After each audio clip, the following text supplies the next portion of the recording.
कमरे में सन्नाटा छाया हुआ था। दीवारों पर लगी घड़ी की टिक-टिक जैसे किसी आने वाले तूफान की चेतावनी दे रही थी। सामने आर्यवर्धन खड़ा था। उसके चेहरे पर सख्ती थी, लेकिन आंखों में बेचैनी साफ झलक रही थी। उसके हाथ में वही फाइल थी, वही रहस्यमयी फाइल, जिसे देखकर अनु बेहोश हो गई थी। आर्य ने धीमी लेकिन ठहरी हुई आवाज में कहा, अनु, बताओ, इस फाइल में ऐसा क्या था जिसे देखकर तुम बेहोश हो गई?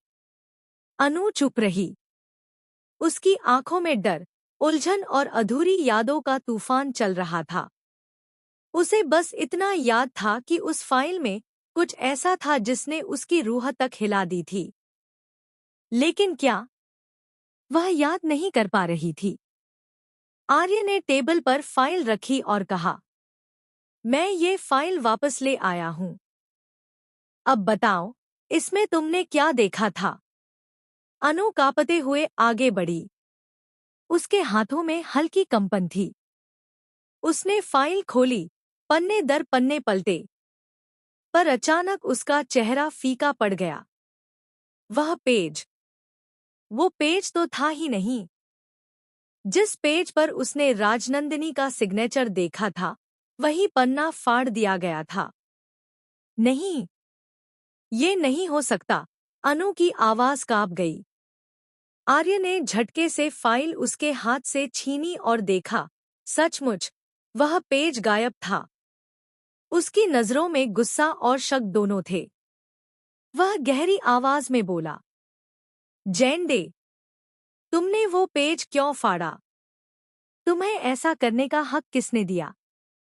जेंडे हड़बड़ा गया। उसने नजरें झुका ली।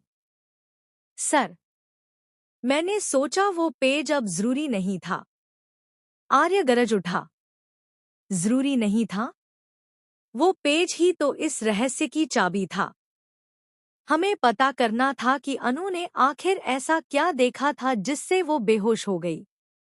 कमरे का माहौल अचानक भारी हो गया।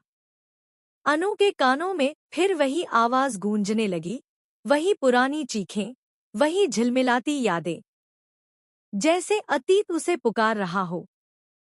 उसके माथे पर पसीना था। आंखें बंद होते ही उसे एक झलक दिखी, एक पुराना हवेली जैसा कमरा, लाल साड़ी में कोई औरत, राजनंदिनी। वो किसी दस्तावेज पर साइन कर रही थी। और पास में वही सिग्नेचर। अनु ने झटके से आंखें खोली, सांसें तेज हो गईं। मुझे याद आ रहा है, उसने बमुश्किल कहा। आर्य ने उसकी तरफ देखा, उसकी आवाज में उत्सुकता थी। क्या याद आ रहा है, अनु? बताओ। अनु ने कांपते होठों से कहा, मैंने उस फाइल में राजनंदिनी का सिग्नेचर देखा।